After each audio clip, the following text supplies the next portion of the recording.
Salut à tous, c'est Pank de chaîne, bienvenue sur cette vidéo qui continue notre cheminement sur la méthode Silva. Aujourd'hui, Lee n'est pas disponible parce qu'elle est en séminaire en Belgique. On lui envoie plein d'énergie pour les 2 semaines à venir.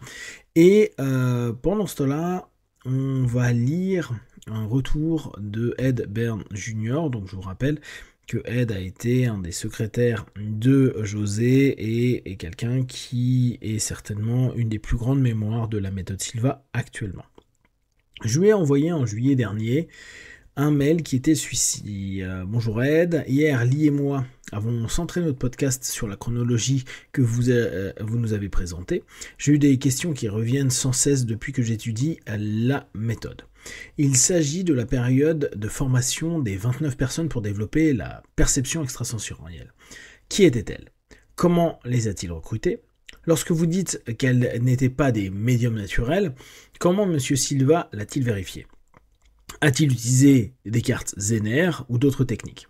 Étant donné qu'il y a eu 10 ans de recherche et probablement de tests, savez-vous ce qu'il a fait pendant cette période? A-t-il vu ces 29 personnes régulièrement? A-t-il utilisé des méthodes de conditionnement comme celles que nous connaissons aujourd'hui? J'ai beaucoup de questions sur cette période de mise en place du système. Avez-vous des idées ou des informations? Je sais que vous avez posé beaucoup de questions à M. Silva, alors j'imagine que vous lui avez posé des questions sur les 29 premiers stagiaires. Donc mon idée, c'est vraiment, comme d'habitude, de remonter le plus possible pour comprendre comment s'est développée la méthode. Or, ces fameux 10 ans-là, ces 29 premières personnes qui ont été formées par José, dans aucun bouquin, j'ai eu des infos.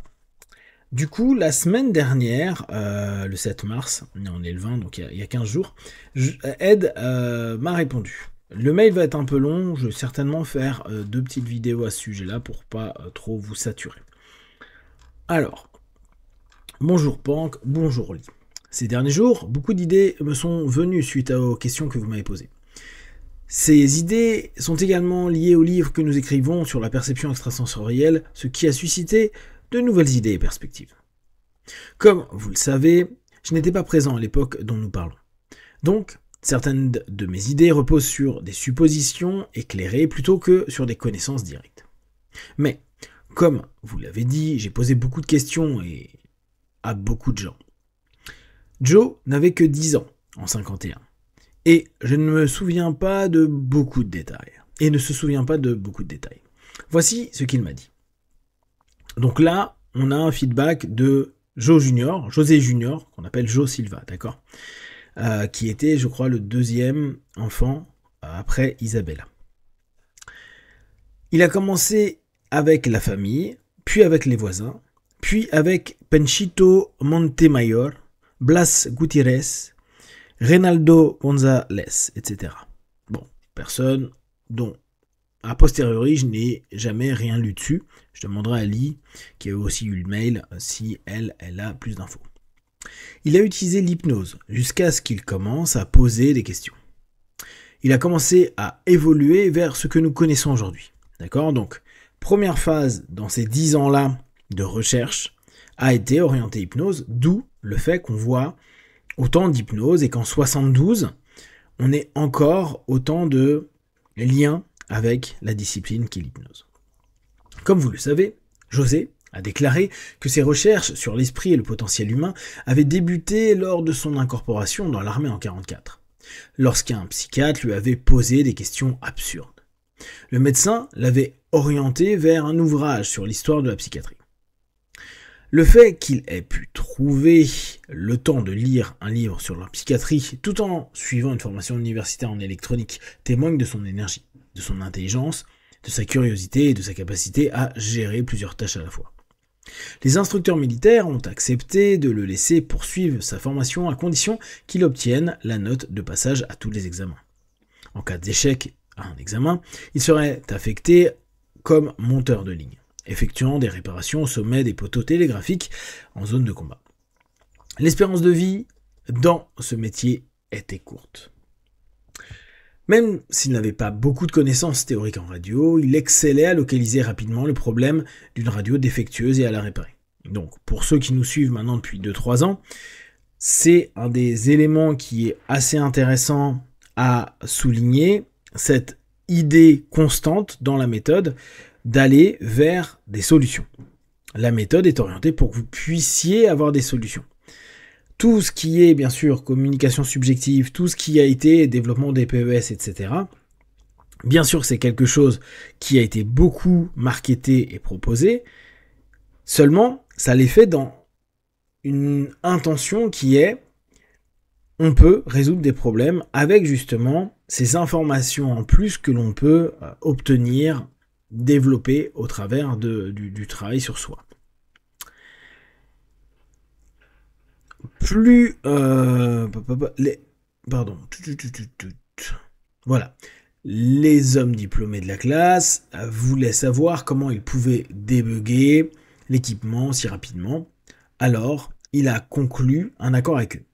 S'il lui enseignait les mathématiques radio le soir pour qu'ils puissent réussir le test le lendemain, il leur apprendrait à dépanner les circuits électroniques comme il l'avait fait. Plus je réfléchissais à cela et à certaines des autres choses qu'il a dites et écrites, plus je réalisais qu'il abordait ses recherches sur l'esprit de la même manière. D'accord ? Donc on voit le processus de pensée de José. Les étudiants en doctorat et les professeurs auraient élaboré des critères de recrutement pour leur sujet de recherche. Ils auraient trouvé des méthodes standardisées pour les tester, comme les cartes Zener et autres techniques comme vous l'avez mentionné. Ok.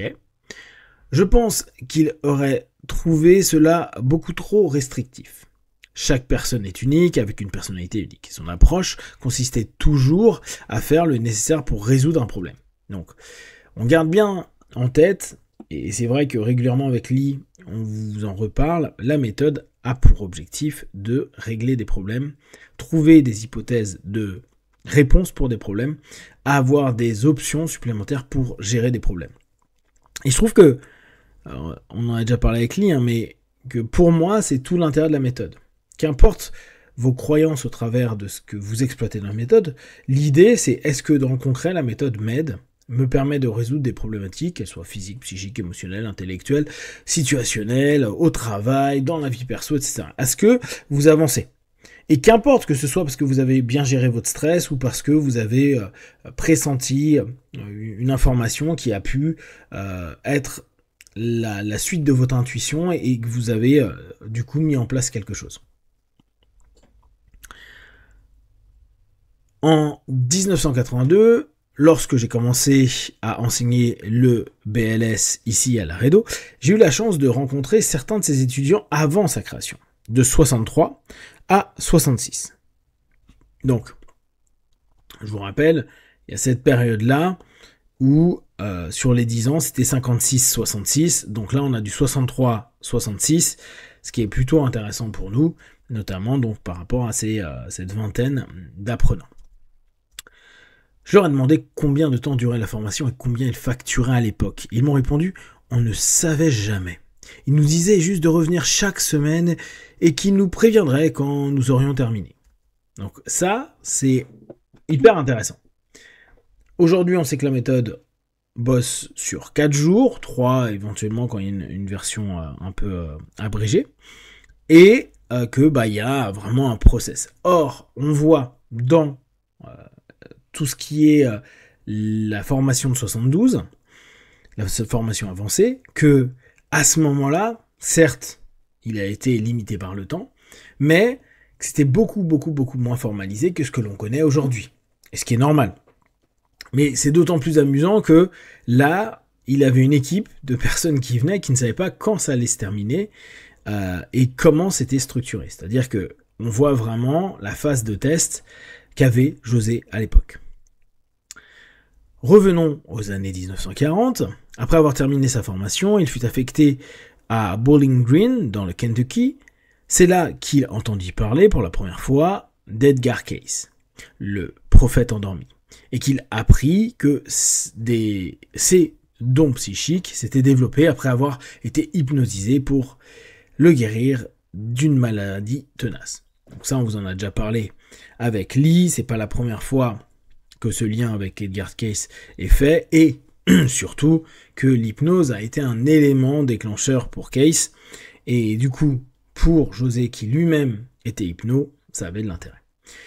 Je continuerai l'autre partie sur une autre vidéo. Si déjà vous avez des questions et des remarques sur le sujet, n'hésitez pas à partager sur Facebook, YouTube, j'y répondrai le plus rapidement possible. Comme d'habitude, de tout ce que je propose, ne prenez que ce qui est bon et juste pour vous, tester, observer, analyser et conclure. Be one, ciao.